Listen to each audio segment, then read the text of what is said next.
proposals are rooted in destroying climate change hoax. You say, what does that have to do with saving the family? I will show you. So that all those Adventists like Hazel and Henriquez and Nuges and all of them who glad, oh yes, Sunday law, and they pointing to heritage. Let me tell you something. You cannot preach a climate change Sunday law while pointing to Heritage Foundation Save the Family report for the beginning of agitation for the Sunday law. You cannot. Because in their very document, they show how the climate change lies affects the family. I will show it to you, brethren. I will show it to you. Just to show you how right we have been. I will show you that we were right. All the years, Bram didn't say, it's not a climate change Sunday law. All in our global Sunday law book, we have a whole chart saying it's to deal with morality, not climate change. And look, we have been vindicated. This pivot point of January 8th, this document, it is determining a lot now for many different people.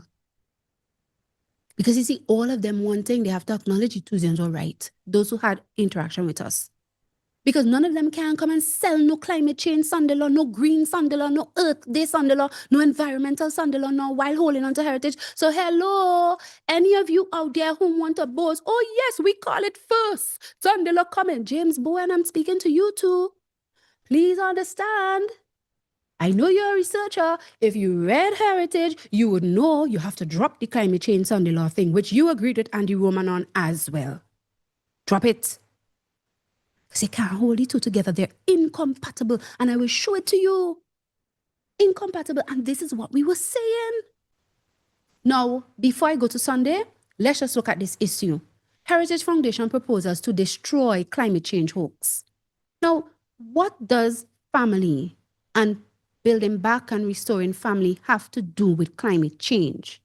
What connection is there? Why do they have to have a whole section dealing with the issue of climate change?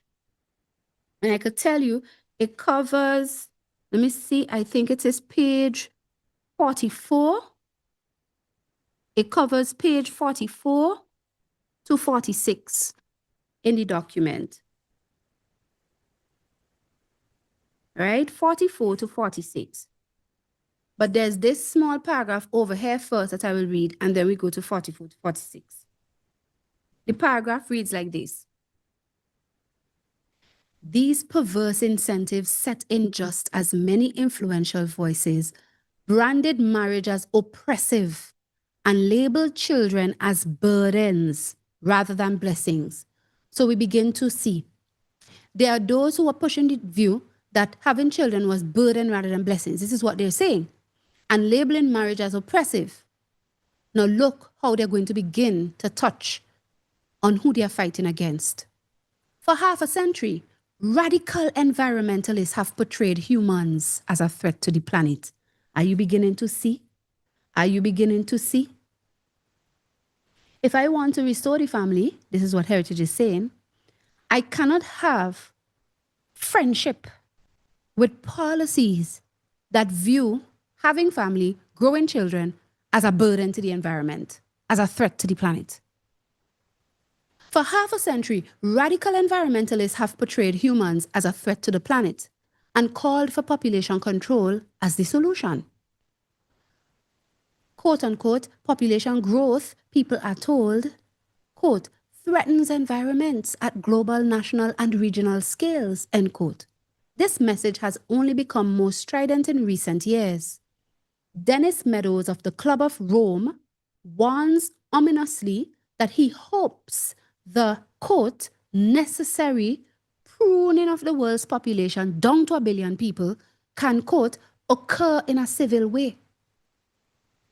Quote, stop having kids is just one of the many efforts to deny great parenthood. So they're saying, look, in our quest to save the family, we see the climate change hoaxers as our enemy. Because they're saying stop having kids. They're saying they're a threat to the environment, bringing children. They're a threat to the environment. So they're saying that's against family, that's against marriage, that's against childbirth. Therefore, no climate change rubbish here. So you cannot, this is what I'm saying to you all, who have championed the climate change Sunday law. You cannot be pointing to the Heritage Foundation document where they do in fact call for a uniform day of rest as a part of their recommendations to restore and save the family in America. You can't be pointing to a climate change Sunday law and saying anything about Heritage Foundation's document. It's two complete opposite things, because they take the time in 2 full pages in their document to fight against climate change as a lie, and to show that at its root, at the root of their fighting to save the family, climate change is an enemy. So let's see it. Page 44, the myth of an overburdened earth. Many of the current bad government policies discussed in this special report have suppressed family growth ostensibly by accident rather than by design. Well, I beg to differ. We all know it's a design by the king of the left, the king of the south or the left. Their stated goal might be to make the business environment more competitive, to help the poor, or to make education more widespread, but they unintentionally result in fewer healthy families being formed. I assure you, it's not unintentional. One cannot avoid the fact, however, that many influential Americans see the birth of each new child as a net loss for the Earth's environment. And many younger children believe them, or many younger people, believe them. Okay, we apologize for that interruption there. I read again. One cannot avoid the fact, however, that many influential Americans see the birth of each new child as a net loss for the Earth's environment, and many younger people believe them. In 2023, President Biden said that young voters believe that their, quote, whole generation is damned because of climate change, which climate activists deem an, quote, existential threat to life on Earth. The media do everything they can to make sure no one misses this message. During every hurricane season, the public is told that the extreme weather is getting worse and that climate change will only make weather patterns more violent and extreme. The prevailing view among the corporate media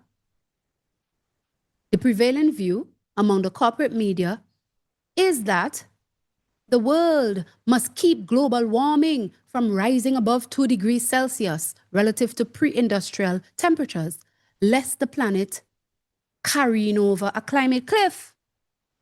Activists and political leaders claim that humanity has less than a decade to save the planet from carbon dioxide and greenhouse gases. This climate change alarmism demoralizes young people who believe it. The only solutions the depopulators offer to quote-unquote save the planet are a drastic reduction in quality of life, a drastic reduction in population, or both. It is no surprise then that so many people see children as a threat, choose not to bring any into the world, and criticize those who do. So you see the connection that they're making? They're saying these climate change alarmists, they're actually blaming them in part for the problem of the decline of the American family, because they're saying that they have been responsible for people turning away from bringing children, seeing children as a threat to bring them into the world because there's more carbon emissions. I will show you where they mention carbon emissions. More carbon emissions and destroying the environment. So you see, the very climate change movement is antithetical to what they are trying to achieve. So you can't say the Sunday law they are proposing to achieve the saving of the family, according to them, is in any way connected to climate change. It is not. It means Andy Roman was wrong, as we were telling you all the time. Olatunji following Roman was wrong. Henriquez following Roman was wrong. Nugues, it was wrong. Devani Hout in South Africa was wrong. Even Doug Batchelor, all of you who push a climate change Sunday law, wrong. But no, you just want to overlook the fact that you did that for years and run to Heritage Foundation and say, oh, Sunday law come in. You see, we were right. But if you don't give up and get rid of and throw away that climate change Sunday law nonsense that you have, even Heritage would tell you, you ain't talking the same thing as we. You aren't talking the same things as we are.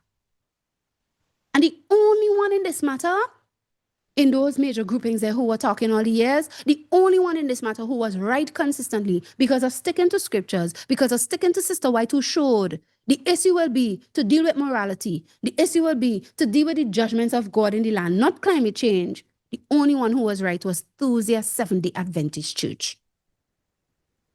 And we have vindicated. They continue to encourage the formation of families. Americans must confront these claims directly. Here is the good news. So they're saying we have to confront this climate change foolishness, these climate change alarmists. We have to confront them. So they start to give their presentation of what could be done to confront them. Here is the good news. The facts are on the side of humanity. The world is not becoming more hostile to life. To the contrary, government data show that the world is getting better for human life in nearly every measurable way, and it has been for decades. On many measures, the environment is cleaner than it was even a few decades ago. Resources are more abundant than ever, and it has never been easier to feed the world's population. Much work remains to be done, they say. This includes the effort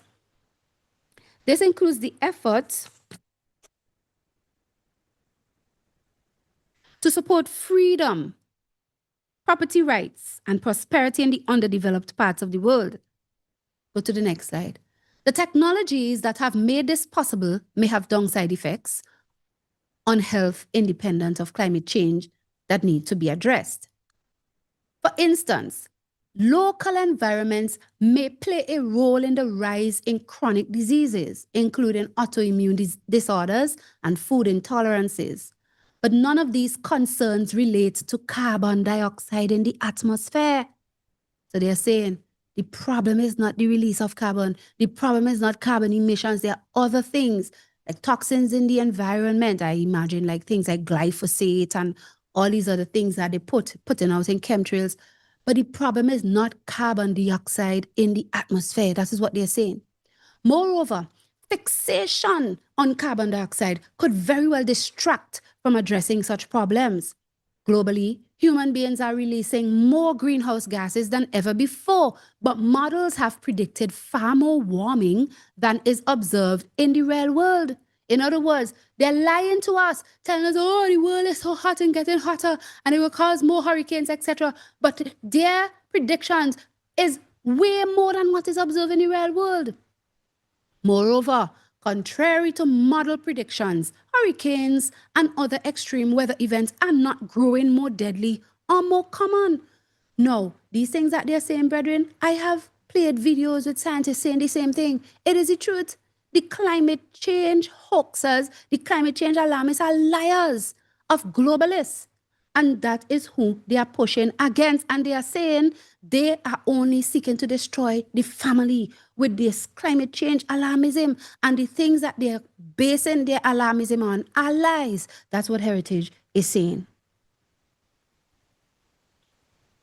To get policy right, policymakers need to know how CO2 affects the global climate and how the climate affects human life and well-being.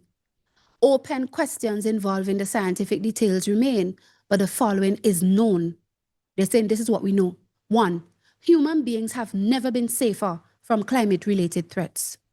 2, to preserve human life and well-being, the developed and still developing world must use hydrocarbons until people discover something better. In other words, they're saying you removing carbon is going to make it worse for us, worse for human life and well-being. And we have shown that. We have shown the trees needed, etc.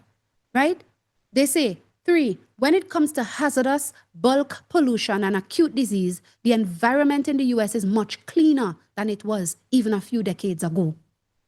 And 4, policymakers must balance the possible environmental costs of CO2 emissions and effects on temperature against their benefits, such as greener forests, richer agriculture, shorter shipping routes through the Arctic, and usable tundra. In other words, you're going to tell me we need to move the CO2. What about the greener forests? We need greener forests. The CO2 is needed for that. Richer agriculture is needed for that. They're making a case to Congress. They're making a case to the policymakers. Let us get out of this climate change alarmism. It is not based on facts. It is based upon lies. And if we want to save the family and save the environment for the family, then we cannot be going down the route of these policies and legislations that support the climate change lie. Note that it's almost coming to an end, this section on climate change. Note that points 1 and 3 are the result of economic development. The best way to become safe from any climate-related danger is to develop energy resources and grow economically. One need not assume, as the depopulators do, that's what they call in the climate change alarmism, depopulators. One need not assume, as the depopulators do, a trade-off between human well-being and protecting the environment. If human beings are smart, they can have their cake and eat it too. When enduring absolute poverty, people focus on the fight for their basic survival. However, when an economy reaches a level where people's basic needs are met with ample food, clothing, shelter, and plentiful energy, their priorities change. Such prosperity allows families to look toward the future and to care about a cleaner, more sustainable environment. In its early stages, industry can take a toll on a local environment, but that changes over time. As a result, the most developed countries are now also the cleanest, at least with respect to toxins that scientists can easily identify. Treating carbon dioxide as a pollutant, which it is not, obscures this fact. US air quality trends have been improving for decades, and the globe continues to become greener. And despite a quintupling of the global population since 1928, deaths from natural disasters and extreme weather have gone down by more than 90% over the past 100 years. Last slide on this. Food prices have gone up recently because of foolish inflationary policy, but food prices as a percentage of income have continued to go down over decade after decade. Even many of rising health problems, such as obesity and type 2 diabetes, stem not from a lack of food, but from its abundance. The poor in the US are more likely to be obese than are the rich. The truth about the climate should reassure would-be parents, new parents, or anyone racked with climate anxiety. Today's children can inherit a planet that is improving, according to them. Human flourishing and sound environmental stewardship are complementary, not mutually exclusive. No one should decline to have kids or more kids because of fears that children will expand the human carbon footprint and despoil the planet. The hopelessness of climate alarmism is misplaced. Children properly raised in a flourishing culture can grow up to do more to help the environment and solve climate problems than to exacerbate them. This ends the portion on dealing with climate change. So the point is, right, we are not necessarily agreeing with every last thing they're saying about the environment being cleaner and all those things. But the point about it is they're showing it in context to the claim of the climate change alarmists that more carbon in the environment is damaging when it is not.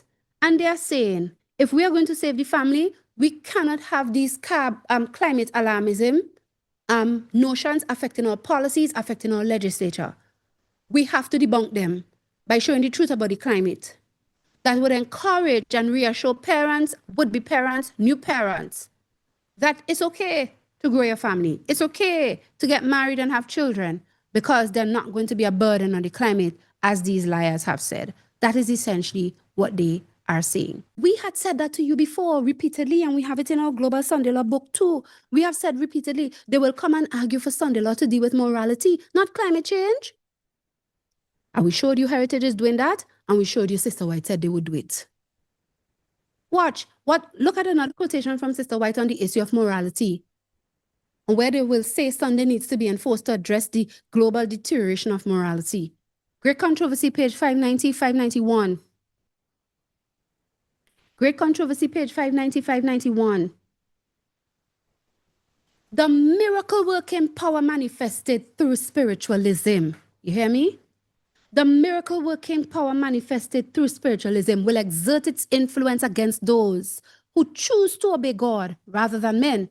Communications from the spirits will declare that God has sent them to convince the rejectors of Sunday of their error, affirming that the laws of the land should be obeyed as the law of God. Watch this, watch this. They will lament the great wickedness in the world. You think it's only these pastors and things you have to fight? Evil angels. Oh my God. Evil angels, communications from the spirit. And in some cases, they will impersonate a dead loved one. They will impersonate dead apostles, dead prophets. Evil angels will come parading as those and lamenting the wickedness in the world. And what else? And second, the testimony of religious teachers that the degraded state of morals is caused by the desecration of Sunday. So it won't be them alone you have to face. You're going to have to face supernatural manifestations of evil angels strengthening these pastors. Claiming that, watch me, when they bring back Paul, oh my God, when they come pretending to be Paul, saying, hey, when I said in Hebrews chapter 4 and verse 9, there remaineth a sabbatismus to the people of God. Well, God had showed me that really the Christian Sabbath is Sunday. When they impersonate Paul, when they impersonate John, when they impersonate Isaiah, who said, breaking the everlasting covenant of the 7-day Sabbath is what curses the earth, to tell you something else. When the devil comes down and parades like Jesus Christ himself, that will be strengthening their testimony, the religious teachers, that the degraded state of morals is caused by the desecration of Sunday. What will you do? What will I do? Great will be the indignation excited against all who refuse to accept their testimony, because we will refuse. God will have a people who will refuse, but know this, great will be the indignation against us. And if we can't take talk now, we're in trouble then. And that is why we had said, this and the other quotes I read prove that the Sunday law coming, for which we see the first official beginnings of agitation in America, as the prophecy said, in Heritage Foundation's document, that Sunday law coming is coming to deal with the deteriorating state of global morality, not to deal with climate change. And did we not show you that? Did we not show you that in Heritage? They're not studying no climate change. And not just that they're not studying climate change, they made the case that climate change alarmism goes fundamentally counter what they are seeking to establish. They are incompatible.